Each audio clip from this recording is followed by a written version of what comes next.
ગુજરાતની અંદર કોઈ પણ આડની અંદર આવી બે નંબરી પ્રવૃત્તિ કરતા હોય તો એને કાનૂની દંડ મળે, સ્વાભાવિક છે. પછી યોગાના આડમાં હોય કે સામાજિક આડમાં હોય, પોલીસનું કામ કાનૂની રીતે કરી રહી છે. આવા રેકેટ પકડવા બદલ પોલીસને હું ખૂબ ખૂબ અભિનંદન આપું છું. અને પોલીસે જે આવી પ્રવૃત્તિ કરનારાને ખુલ્લા પાડી અને તુરંત પકડી લીધા, એ બદલ પોલીસને અભિનંદન પાઠવું છું. કારણ કે આપને ખ્યાલ ન હોય કે કયા આડમાં કોણ કેવી પ્રવૃત્તિ કરે છે.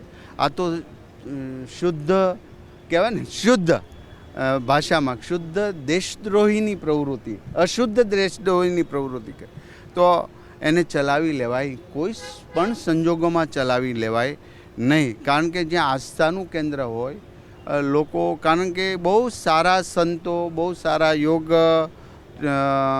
ગુરુઓ સારી પ્રવૃત્તિ કરી રહ્યા છે.